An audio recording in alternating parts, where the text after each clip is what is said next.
علم مصطلح، مصطلح کہتے ہیں اصطلاح کو، جو کل ہم نے لفظ پڑھا تھا۔ اصطلاح لفظ ہے، مصدر ہے، اور مصطلح اس سے اس میں مفعول اور اس میں ظرف کا صیغہ ہے۔ علم مصطلح حدیث سے متعلق، یعنی اصطلاح حدیث، اصطلاحات حدیث سے متعلق مشہور تصنیفات اور ان کا تعارف۔ پہلی کتاب المحدث الفاصل بین الراوی والواعی، کل ہم نے پڑھا تھا کہ سب سے پہلی جو کتاب لکھی گئی المحدث، وہ محدث، الفاصل جو کہ فرق کرنے والے ہیں، بین الراوی، راوی روایت کرنے والا، اور واعی اسے آگے، واعی کا معنی کل بتایا تھا کیا تھا ہونا، یاد رکھنے والا۔ حدیث پاک جو ہم نے پڑھی تھی، حضور نے فرمایا اللہ اس کو تر و تازہ رکھے، من نذر اللہ امرأۃ سمع مقالتی فحفظها ووعاها، جس نے میری بات کو یاد کیا اور اسے محفوظ کیا۔ تو واعی معنی یاد رکھنے والا، حفاظت کرنے والا۔ اس کتاب کی تصنیف قاضی ابو محمد حسن بن عبد الرحمن بن خلاد رام ہرمزی متوفہ 360 ہجری نے کی، لیکن انہوں نے علم مصطلحات حدیث کی تمام ابحاث کو، تمام بحثوں کو بیان نہیں کیا۔ غالباً اس کی وجہ یہ تھی کہ جو شخص بھی کسی فن یا علم میں پہلی کتاب لکھتا ہے، اس کا یہی حال ہوتا ہے، مطلب اس کو جو چیزیں میسر ہوتی ہیں وہ اس میں ذکر کر دیتے ہیں، اس لیے انہوں نے ساری چیزیں ذکر نہیں فرمائی، بعد میں آنے والے لوگوں نے اس میں آگے اضافے کیے۔ معرفت علوم الحدیث، یہ ابو عبداللہ محمد بن عبداللہ حاکم نیشا پوری متوفہ 405 ہجری نے تصنیف کی، مگر انہوں نے ابحاث کی صحیح چھان بین نہیں کی اور نہ ہی مناسب ترتیب دی، جو فن میں اس کو ترتیب دینی چاہیے تھی، اس طرح انہوں نے ترتیب نہ دی۔ یہ دوسرے کون ہیں؟ امام حاکم کے نام سے مشہور ہے، ان کی کتاب ہے المستدرک علی الصحیحین، حدیث کی بہت مشہور کتاب ہے۔ تو انہوں نے اس پہ کتاب لکھی، اس کا نام کیا؟ معرفت علوم الحدیث۔ ان کا نام کیا ہے؟ ابو عبداللہ محمد بن عبداللہ حاکم نیشا پوری متوفہ کا مطلب جن کو وفات دی گئی۔ یہ جو دو فعل ہے نا، پیدا ہونا اور وفات پانا، یہ ہمیشہ فعل مجہول استعمال ہوتے ہیں۔ آپ کہتے ہیں ولیدہ، فلاں بندہ، لفظی معنی کریں تو معنی کیا ہوتا ہے؟ پیدا کیا گیا۔ مثلا آپ کب پیدا ہوئی؟ ولیدت فی سنتی 2005 میں، سنتی الفین و خمسن، ولیدت نتاشا فی سنتی، جس سن میں پیدا، یا ولیدت مجہول فعل ہے لیکن اس کا معنی معروف کا کرتے ہیں پیدا ہوئی 2005 میں۔ تو اسی طرح توفیہ فعل جو فوت ہونے والا ہے، اس کو مجہول ذکر کرتے ہیں، توفیہ فلاں نے وفات پائی، معنی معروف کا کرتے ہیں لیکن فعل مجہول ذکر کرتے ہیں، کیونکہ بندہ اپنی مرضی سے خود نہ مرتا ہے تو نہ پیدا ہوتا ہے، اللہ کے پیدا کرنے سے پیدا ہوتا ہے، اللہ کے مارنے سے مرتا ہے، اس لیے مجہول کا صیغہ اس کے لیے استعمال کرتے ہیں۔ اگرچہ ہم جب اردو میں ترجمہ کرتے ہیں تو معروف کا ترجمہ کرتے ہیں، وہ پیدا ہوا یا فوت ہوا کرتے ہیں، اس لیے اس کو بھی جہاں آپ لفظ پڑھیں گے تو متوفہ، یہ اس میں مفعول کا صیغہ ہے، توفا ہے، توفا توفین فہو متوفن اس میں فاعل ہے، اور متوفا اس میں مفعول ہے، ان کو فوت کیا گیا، وہ فوت ہوئے 405 ہجری میں۔ یہ لفظ یاد رہے گا، کیا پڑھیں گے اس کو؟ متوفا پڑھیں گے، متوفی پڑھیں گے تو پتہ چل جائے گا کہ آپ جانگلی ہیں، آپ نے عربی نہیں پڑھی ہوئی، دیکھ کے جب عربی پڑھیں گے تو پتہ چل جائے گا آپ کو کتنی عربی آتی ہے۔ تیسری کتاب المستخرج علی معرفت علوم الحدیث، کیا نام ہے اس کا؟ علی معرفت علوم الحدیث، یہ ابو نعیم احمد بن عبداللہ اصبہائی لکھا ہو، یہاں پہ اصبہانی ہے، رحمۃ اللہ تعالیٰ، کتاب ہے متوفہ 430 ہجری، ان کی کتاب ہے۔ انہوں نے ان ابحاث پر جو امام حاکم نے اپنی کتاب میں اس فن کے قواعد، امام حاکم سے جو باتیں رہ گئی تھی، جو قواعد، جو اصول رہ گئے تھے، وہ انہوں نے ابو نعیم نے اپنی اس کتاب میں ذکر کیے، لیکن انہوں نے بھی ایسی بہت سی اشیاء کو چھوڑا ہے جس کو بعد میں آنے والے علماء اس کمی کو پورا کر سکتے ہیں۔ امام حاکم نے کیا کیا؟ انہوں نے ابحاث کی چھان بین نہیں کی اور انہیں صحیح مناسب ترتیب نہ دی، انہوں نے بھی جمع کر دی۔ امام ابو نعیم نے جو باتیں امام حاکم سے رہ گئی تھیں وہ انہوں نے ذکر کر دی، اور لیکن کچھ باتیں ان سے بھی رہ گئیں جو بعد میں آنے والوں نے ذکر کی۔ ان کے بعد الکفایہ فی علم الروایہ، کیا نام ہے؟ الکفایۃ فی علم الروایۃ، عربی میں پڑھیں تو الکفایۃ فی علم الروایۃ، الکفایہ فی علم الروایہ، اس کتاب کو تصنیف کرنے والے ابو بکر احمد بن علی بن ثابت المعروف بخطیب بغدادی، نام کیا ہے؟ احمد بن علی بن ثابت، اور مشہور ہے کس نام سے؟ خطیب بغدادی کے نام سے، متوفہ 363 ہجری ہے۔ یہ کتاب اس فن کے مسائل اور قواعد روایت کے بیان میں ایک جامع کتاب ہے۔ روایت کے قواعد اور اصول بیان کرنے کے لیے ایک جامع کتاب ہے۔ اس علم کے یہ عمدہ مصادر اور مراجع میں شمار ہوتی ہے۔ مصادر جمع مصدر کی، مراجع جمع مرجع کی۔ مصدر کسے کہتے ہیں؟ اور صرف میں شروع میں پڑھا تھا مصدر۔ مصدر کا لغوی معنی کیا پڑھا تھا؟ نکلنے کی جگہ۔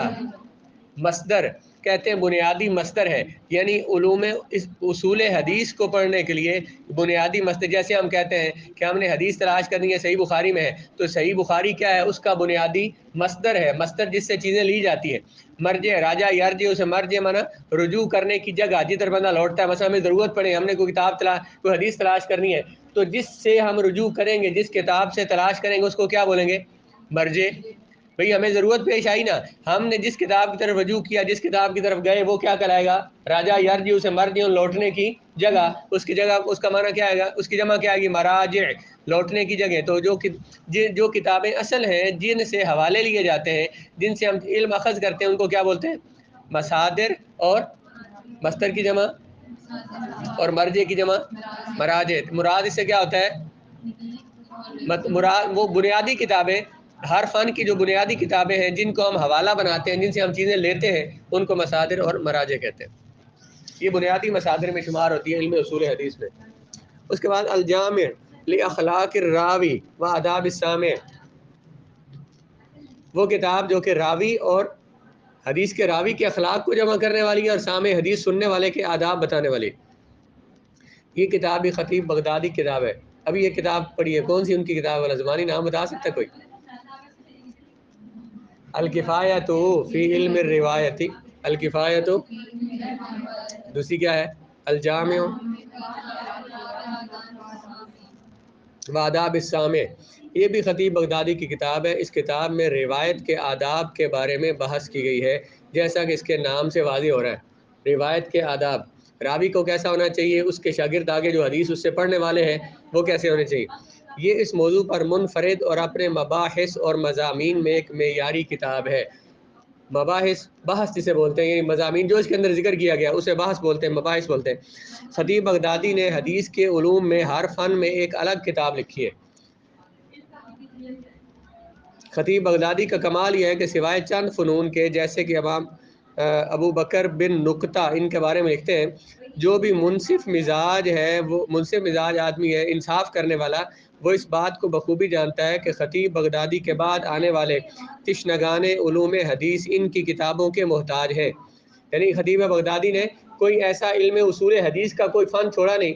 بس اس میں آپ آگے مختلف قسمیں پڑھیں گے اصول حدیث کی، مختلف قسمیں پڑھیں گے تو ہر قسم پر الگ کتاب لکھی ہے انہوں نے۔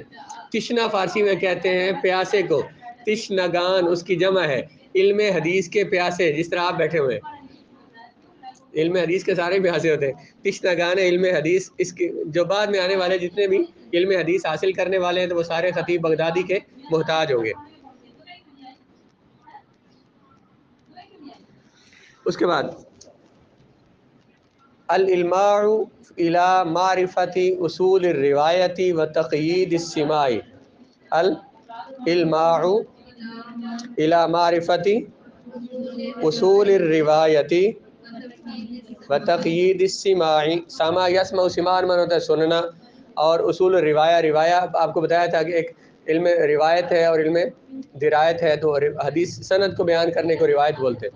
الالماع الى، علما کا معنی ہوتا ہے، لاما یالما کا معنی ہوتا ہے چمکنا، ایک نور، ایک روشنی، اصول روایت کے اصول جاننے کی، و تقیید السماعی، اور محدث سے حدیث سننے کے لیے ایک نور، ایک چمک ہے۔ اسے قاضی ایاز بن موسیٰ یحسبی رحمۃ اللہ تعالی علیہ، متوفہ 544 ہجری نے تصنیف کیا۔ یہ کتاب مصطلحات حدیث کی تمام موضوعات کو شامل نہیں ہے، بلکہ روایت لینے اور دوسروں تک پہنچانے کے بارے میں اس میں بیان ہے۔ روایت لینے اور کچھ اور ضمنی موضوعات سے، ضمن منع، ضمن کسے کہتے ہیں؟ یہ کئی لفظ عربی میں اکثر آئے گا کہ میں نے باتوں کے، مثلا کہتے ہیں کہ میں نے یہ بات کرتے اس کے ضمن میں یہ بات کہی ہے، ایک بات ہے آپ اصل میں بیان کرتے ہیں، ایک اس بیان کرتے ہوئے آپ کو کوئی بات سمجھ آتی ہے، واضح اس کو آپ نے واضح طور پر بیان کرنا اس کا مقصد نہیں، لیکن ایک بات بیان کرتے ہوئے اس کے اندر اس کے بیان میں ایک کسی چیز کا بیان آتا ہے، اس کو بولتے ہیں یہ ضمنی بیان ہے۔ مثلا میں دیکھ رہا ہوں ثنا کو دیکھ رہا ہوں، تو اگلا بندہ مجھے ساتھ نظر آ گیا، تو یہ ضمناً نظر آ گیا، حقیقت میں جس کو دیکھ رہا ہوں وہ ہے، تو ضمن اس کو بولتے ہیں، تضمین اسے کہتے ہیں۔ تو یہ کون ہے؟ قاضی ایاز بن موسیٰ ہیں، انہوں نے اس میں روایت لینے اور روایت کو دوسروں تک پہنچانے اور کچھ موضوعات اور ذکر کیے، لیکن اس کے باوجود نظم و نسق میں اور ترتیب کے اعتبار سے اس فن کی عمدہ کتاب ہے۔ نظم ینظم تنظیما کا معنی ہوتا ہے ترتیب دینا، نسق کا معنی بھی یہ ہوتا ہے ترتیب دینا کتاب کو، لیکن کوئی بھی کتاب ہے تو اس کو ترتیب دینے کے اصول ہوتے ہیں، کس انداز میں اس کو لکھنا ہے تاکہ اس کو جو پڑھنے والا ہے اس کو اس میں مسائل کو سمجھنا آسان ہو، تو اس کو بولتے ہیں تنظیم اور تنسیق اور ترتیب کے اعتبار سے اپنے فن کی عمدہ کتاب ہے۔ ما لا يسمع المحدث جهله، ما لا يسمع المحدث جهله کتاب کا نام ہے، اس کا ترجمہ کیا ہے کہ جس کو محدث جس کی جہالت کو نہیں چھوڑ سکتا، جس کی جہالت کو نہیں سن سکتا، مطلب وہ باتیں اس کتاب میں ہیں کہ محدث حدیث پڑھنے والا ان سے جاہل نہیں رہ سکتا، وہ باتیں جاننا محدث کے لیے ضروری ہے۔ اس کتاب کے مصنف ابو حفص عمر بن عبد المجید المیانجی، متوفہ 580 ہجری ہے۔ یہ ایک چھوٹی سی مختصر کتاب ہے، اس میں کوئی بڑا فائدہ اس میں ذکر نہیں کیا گیا، پہلی کتابوں کا خلاصہ سمجھیں۔ اس کے بعد علوم الحدیث، اس کتاب کے مصنف ابو عمر عثمان، یہ کیا لفظ ہے؟ ابو عمر اور عمر میں فرق پتہ نا آپ کو؟ واو لکھا ہو تو اس کو عمر پڑھتے ہیں، واو نہ ہو تو اس کو عمر۔ ابو عمر عثمان بن عبد الرحمن شہر زوری المعروف ابن صلاح کے نام سے مشہور ہے، ان کی اس کتاب کو مقدمہ علم ابن صلاح کہتے ہیں، متوفہ 463 ہجری۔ ان کی یہ تصنیف لوگوں کے ہاں مقدمہ ابن صلاح کے نام سے مشہور ہے، لائبریری میں موجود ہے، اس کی زیارت کیجیے گا۔ فن اصطلاحات حدیث میں سب سے عمدہ کتاب ہے، اس کے مؤلف کسے کہتے ہیں؟ مصنف، لکھنے والا۔ الف یؤلف تالیفا کا معنی ہوتا ہے کتاب لکھنا، صنف یصنف تصنیفا بھی، ان میں ایک تھوڑا سا فرق ہے دونوں میں، مصنف اور مؤلف کا۔ ایک ہے مؤلف، ایک مصنف۔ ایک بندہ ہے کہ جو خود اپنی طرف سے کوئی چیز ایجاد کرتا ہے اور لکھتا ہے، تو اس کو بولتے ہیں مصنف، اور جو دوسروں سے چیزیں جمع کر کے لکھتا ہے اس کو بولتے ہیں مؤلف۔ کوئی اس طرح کا فرق ہے، شاید یہ آگے پیچھے نہ ہو جائے، دونوں میں فرق ہے، دونوں لفظوں میں۔ تو عام طور پہ ایک معنی میں استعمال ہوتے ہیں مؤلف بھی اور مصنف بھی۔ تاکہ آپ کتاب لکھیں گے نا اس کو بولتے ہیں مؤلفہ۔ اس کے مؤلف نے اس میں وہ تمام موضوعات جو خطیب بغدادی اور دوسرے متقدمین کی کتابوں سے متفرق اور منتشر تھے سب کو جمع کیا ہے۔ خطیب بغدادی کتابیں پیچھے کہا نا سب سے بہترین کتابیں ان کی ہیں، جو مسائل ان کی کتابوں میں مختلف بکھرے ہوئے تھے ابن صلاح نے اپنی کتاب میں ان کو جمع کیے۔ گویا یہ فوائد سے بھرپور کتاب ہے، لیکن صاحب کتاب اسے مناسب ترتیب اور وضع پر مرتب نہیں کر سکے، اسے واضح طور پر ترتیب نہ دے سکے، کیونکہ انہوں نے اس کتاب کو تھوڑا تھوڑا کر کے حسب ضرورت شاگردوں کو لکھوایا تھا، اپنے شاگردوں کو جو لکھواتے رہے تھوڑا تھوڑا کر کے جیسے ضرورت پڑی، اس لیے اس کی ترتیب اتنی اچھی نہ ہو سکی۔ اس کے باوجود یہ بعد میں آنے والے علماء کے لیے ایک ستون ثابت ہوئی۔ اس کے موضوعات کی کچھ متاخرین علماء نے تلخیص کیا، تلخیص خلاصہ کرنا، شارٹ کرنا اسے، کہیں اسے نظم کیا گیا ہے تو کہیں اس کا معارضہ پیش کیا گیا ہے تو کسی نے اس کی تائید میں لکھا ہے، کسی نے اس کو ان کی کتاب کو نظم میں لکھا ہے۔ پہلے زمانوں میں علماء کتابوں کو آسان کرنے کے لیے شعروں کی صورت میں لکھتے ہیں، مثلا نحو ہے، نحو میں کتابیں شعروں میں لکھی گئی ہیں، منطق کی کتابیں شعروں میں لکھی گئی ہیں، صرف کی کتابیں شعروں میں لکھی گئی ہیں، اور اس طرح فقہ کتابیں شعروں میں لکھی گئی ہیں۔